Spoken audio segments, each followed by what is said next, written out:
So I ask, which side will you be standing on?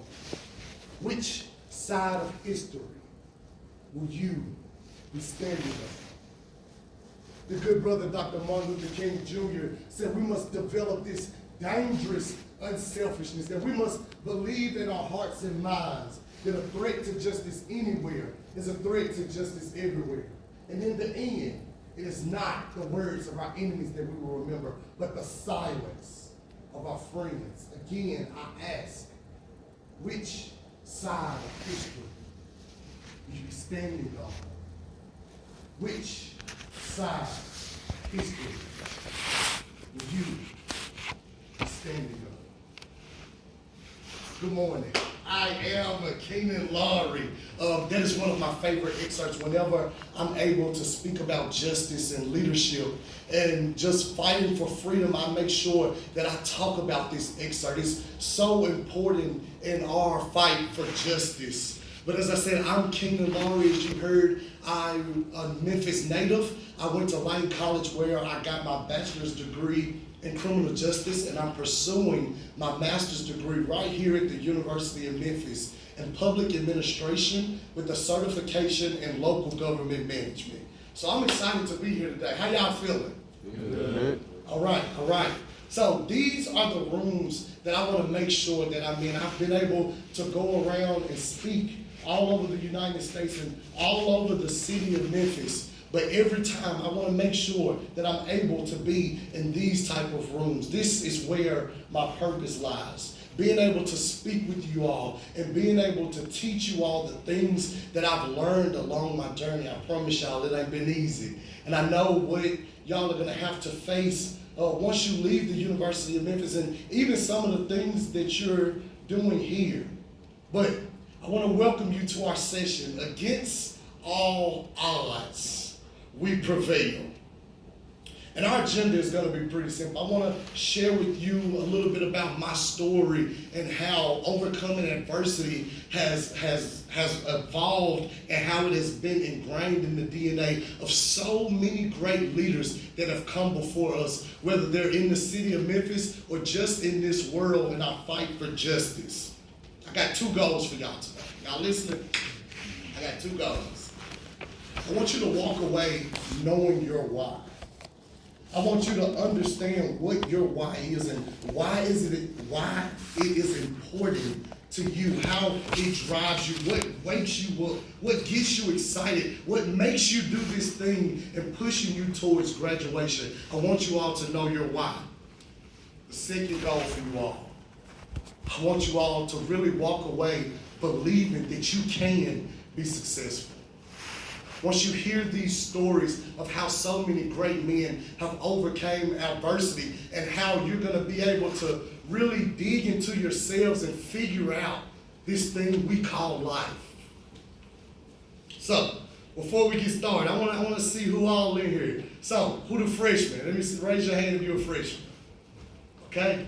Sophomores. Juniors. Okay? Seniors. Where y'all at? Yes, sir. Y'all almost out of here. Y'all almost out of here. But I'm glad that y'all are here today. Being here on a Saturday morning shows your commitment to becoming a better man and a better leader. And I know it's early on this Saturday morning. So I'm really proud of y'all for being here. Y'all look real good. So, y'all ready to jump in? Yeah. All right.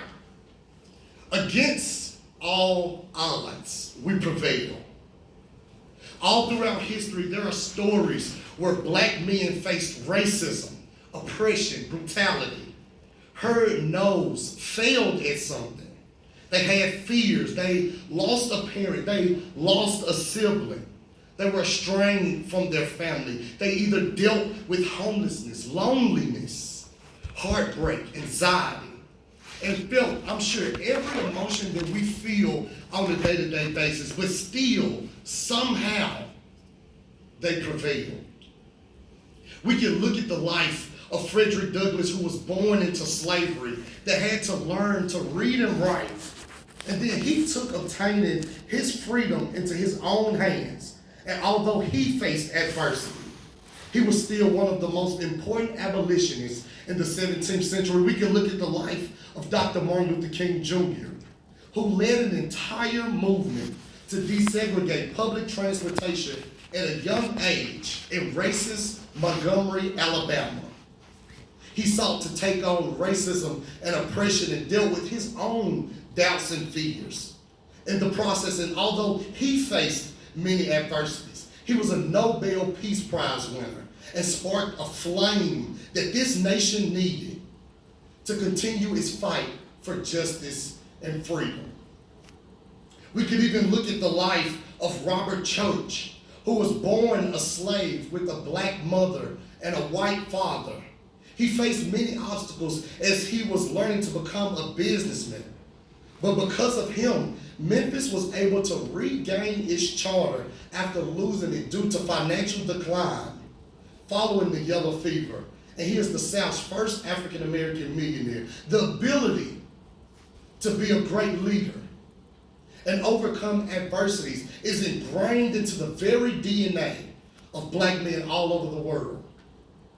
So whether we're talking about Muhammad Ali, Thurgood Marshall, Marcus Garvey, Kobe Bryant, Tay Keith, and even Mayor Paul Young that y'all heard this morning, against all the odds that they faced in their lives, still, somehow, they prevail. And that is the purpose in learning what our history is. I have a quote that says, "Never shall a people forget their past, because their past is the foundation on which their future is built." It gives you a different perspective, a different level of pride and confidence that you know no matter what you face in your life, you can prevail, like so many other black leaders who came before you did. I want to talk to y'all a little bit about my story. As you heard in my bio, I was born and raised in North Memphis alongside my 5 sisters and my mother and my grandmother. Growing up the only boy, y'all, it was difficult. Having a house full of all strong black women, I had to protect them. I had to be the leader. I was the second youngest, but still I had to be the man of the house at a young age. And I didn't have my father in my life, so I didn't really know how to do that. As you can imagine, I failed a lot at it, still do to this day.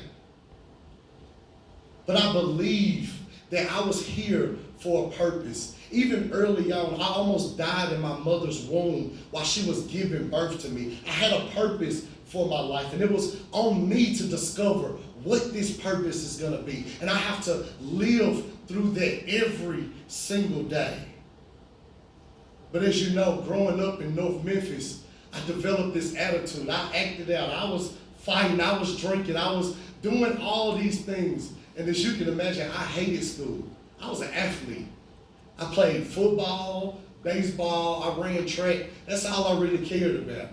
So I was skipping school. I was going to McDonald's on lunch break. We had so many senior skip days that we probably was out more than we were in. But still, I knew I had a purpose for my life. And as I went through high school, my grades were atrocious. I'm talking about bad. And so that led me not to be able to graduate with my class of 2013. And I don't know if you all have ever felt a pain like that. Just knowing that you failed at life and you disappointed everybody around you. It felt like I had no purpose in that moment. What was I gonna do? Who was I gonna be from that? I had to make a decision. And I felt like I was at the rock bottom of my life. And I don't know if y'all ever failed the people around you. But I felt like I was nothing. I felt like I was nobody in that moment. And that's where my faith developed. I had to have a real conversation with God. And I had to ask him, show me what my purpose was. Lead me down the path in which you want me to go down. Because I don't know. I can't do this on my own. I can't figure it out. I just don't have the answers. And in that very moment, I felt the relief. I knew. I don't know where exactly I'm going to go, but I know I'm going to be somebody. I told myself in that moment, Keenan, I believe in you. I trust you. I know that you're going to figure this out. I'm going to put all the cards on myself. I'm going to bet on myself. And that's what I did. And in that same year, I went to get my GED. And I passed with the highest scores that anybody has ever gotten there. I had my first job at Kroger. I enrolled into Lane College. And I only went to Lane at first because my two sisters were there. But there I found out what my purpose was, which I truly believe my purpose is to help other people. That is what God created me to do, to help other people. He has taken me through these trials and tribulations and helped me learn these lessons so that I can come back to the University of Memphis at the EMOX conference and I can talk to you all. I can share with you all. I can be available to you all. That's what my purpose is. That's what I want my life to be. I embodied what leadership and what service was at Lane College. I said, they gonna know my name when I leave here. I'm coming in here with a mission. I'm coming in here with a purpose. Did I party? Absolutely. But I guarantee you I was in the library all day until that party started. So there I was. I went from getting my GED. In my first semester, I had a 4.0 grade point average. How does that happen? I had the drive. I wanted to be something. I knew that those circumstances and what I went through in that moment, that wasn't going to define me. I wasn't going to let the odds of what, because growing up in North Memphis, almost joined the gang, fighting, drinking, where would they say I was supposed to be? But still, against all of those odds, I was able to prevail. I became the Student Government Association president. I did Mr. Lane College. I joined the organizations. I became the president of Alpha. I did all of these things that they said we should do. I lived in my purpose and service.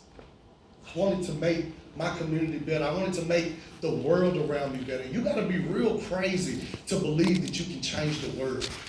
But that is what I believe. And I know I want to do that right here in the city of Memphis. This is where it starts. And so I've been able to take on many leadership roles, and I've accomplished great things. But still, it was a point in my life where I wasn't happy. Everybody in the world is telling me congratulations. You're doing these great things. You've made it. But still, something was missing inside of me that I wasn't happy. I really had to dig deep and figure this thing out. And so when I graduated with my bachelor's degree in criminal justice, I started work 3 days later. I said, I'm going to get it. Ain't nobody going to outwork me. I'm going to be the hardest worker in whatever room I go to. I ain't going to be able to outwork me. And so I had to really realign and really focus on what I wanted to do. I began to lose sight of that after my grandmother died. Another thing in my life, there's always going to be adversities that you're going to have to face. Life will never be perfect. And so I had to figure out my why again. What was going to be that thing that drives me now? And so I want to talk about this why thing. A lot of people ask me, why do I want to go into this line of work? Why do I want to be in the city of Memphis? Well, coming from where we come from in North Memphis, and I don't know what neighborhoods or where you all have lived, but I didn't have it all. And I knew that there were other black men that are just like me. There are black men who may not have had their fathers in their life, who may not have had all of the resources. They may not have had the guidance. And so I wanted to be there. I wanted to do that in Memphis. And I had this fire about myself. So I want to hear from y'all. So I want 2 people. I want y'all to give me this brief description of what your why is. So I want 2 people to come up. Who the 2 people gonna be? Come on up. Come on. All right. So I want you to say your name, your classification, your major, and say what it is. My name is Quincy Macon, sophomore broadcast journalism major, and I want to have my own TV show, and my why is my son. I have a newborn son, he's 8 months, so yeah. My name is Christopher Bailey. I'm a sophomore business economics major, and I just want to same type of thing. I want to be able to change the world and influence change because I understand that the way that the world works right now isn't for us, and as members of a productive society, we need to make this world for us, and we need to do that together. So that's my why. Hey, how y'all doing? Good. All right. My name is Anthony Miles. I'm currently a senior civil engineering major here at the University of Memphis. New Mr. University of Memphis of the University of Memphis, of course. President of the body. I don't know, saying why is very subjective. I would say my why is just making change in any way, shape, fashion, or form. I feel as if we all can give them gifts to do what it is we want to do, but most importantly, doing the things that we have to be called to do. So in anything that you do, just make sure you serve you, yourself, and those around you. So, my why. Thank you. Okay. Before y'all go, I got y'all. You take care of y'all lunch. I appreciate y'all. Yes, sir. I only brought 3. See, hey, being a leader and stepping up on the front end, it pays. So I appreciate y'all sharing y'all's why with us. So, as I said, it's important to have your why and to drive you and to yes, like what he said, you have to have that God-given talent, like fully immersed. So if you walk in there and you walk in that purpose of what God called you to be, every single person in here has a purpose. Every single person in here has a purpose. And so, before y'all leave, I want y'all to write on your books, I don't know where, or in your notes, write down what your why is. And I want y'all to read that as much as possible. I read every single morning what my why is. Every morning I thank God for this second chance at life that he gave me.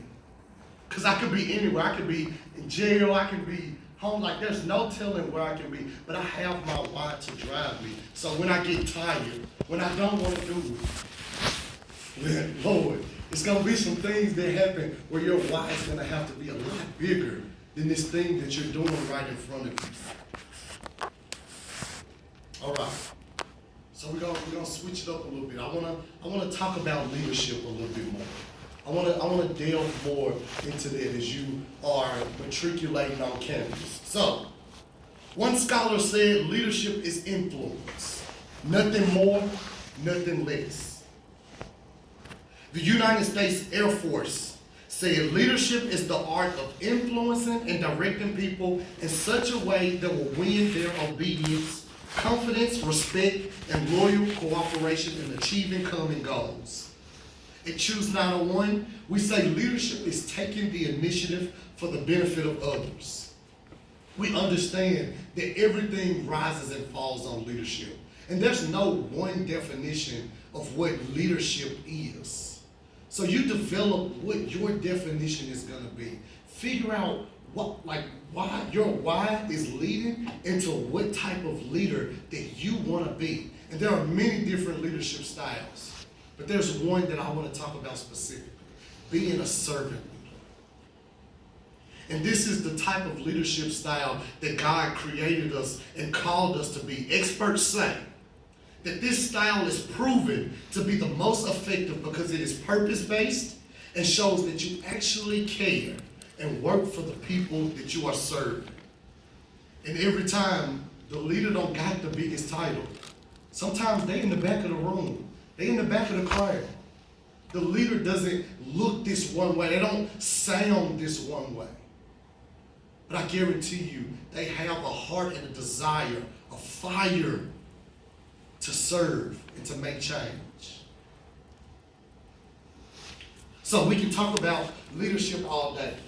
But I want to talk to y'all about the real thing, the thing that they don't write books on, the cost of leadership, or the cost associated with leadership. And talking about the hard side, it's not the most popular thing. It's lonely. This journey is lonely, no matter how many people are around you. This journey is you versus you. Every day, figuring out, how can I get better? How can I top the work that I did the day before.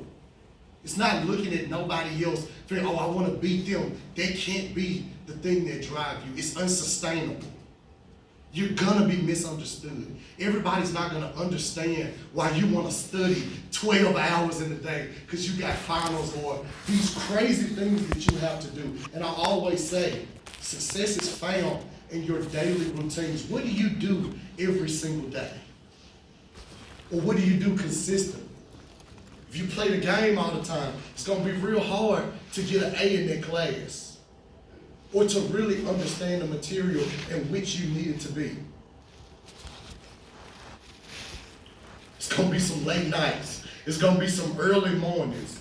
You will have to make very difficult decisions that will negatively affect the people that you love. It's gonna be some pain. It's gonna be some tears. You're gonna be tired, you're gonna lose a lot of sleep, and it's gonna force you to deal with some issues in your life, whether you want to deal with them or not. I had to forgive my father, and still to this day, I don't know if he's sorry, but I had to forgive him, not for him, but for me. I had to release myself so that I can chase true peace. And that's the greatest part about being a leader. To be the greatest leader, you're gonna have to overcome your own mind. And every day, that's a fight, that's a journey. I still have doubts. I still have crippling fear in my life. I still, even last night, I stayed up to 7 a.m. to make sure that this speech was gonna be what it needed to be, because I know that this speech can change one life in you. Even if it changes one life's trajectory, I know that I did my God-given purpose in that moment. And it's gonna be a quote, heavy is the head that wears the crown. And you're gonna have to choose your heart. Do you wanna choose the heart of the pain of discipline, or do you want the pain of regret? Those are the only two decisions. And so, although these things are hard, all of the great leaders, as I said, they chose this cause. They said, I will go through this so that I can live a life that so many people want and so many people can't, because they didn't put in the work. They didn't put in those 10,000 hours that it takes to be successful, to perfect their craft, to work on the thing that they want to do. So, in closing, I want you all to really believe in yourself. I want you all to really, really believe in yourself. This journey is so hard, and if you don't believe in yourself, how can other people believe in you? And they may see it in you. Sometimes my friends, they'll see the greatness in me, and they'll be congratulating me. They'll be so proud of me. And internally, I feel like I haven't done a thing. I feel like I'm not doing enough. Like there's still more to be done. Every day, these are the things that you have to think about. And I want you all to believe in yourself. And you can't do this journey alone. You're going to have to get some great mentors, people that you can believe in, people that can speak life into you, that can speak positivity in you, whether that's your roommate, whether that's your brother, whether that's an advisor on campus. You're going to have somebody in your life, and be the hardest worker in whatever room that you go into. You're going to have to work. You're going to have to work. That is going to be the thing that truly sets you apart. And you're going to have to remain humble, because you can lose it all tomorrow. And so you're going to have to give thanks to God. And so, as you've entered to learn at this institution, make sure you're departing to serve. We have a responsibility in this world. The urgency of making change is right now. Not tomorrow, it is right now. What type of leader are you going to be? What type of legacy are you going to leave for your family, for your children, for the people who see you, for everybody around you? What type of legacy are you going to leave? And all of the hardships that our people had to face throughout history, let's make them proud. Sometimes I get tired and I have to tell myself, who am I to be tired in this moment when so many people died for me to be where I am now? So many people sacrificed to be where I am now. I don't get to be tired. I don't get to doubt myself. I don't get to not walk in those rooms that I'm supposed to be in. Against all of the odds that are stacked against us, we must prevail. And I must pose the question again as you leave this room. Which side will you be standing on? Which side of history will you be standing on? Thank you.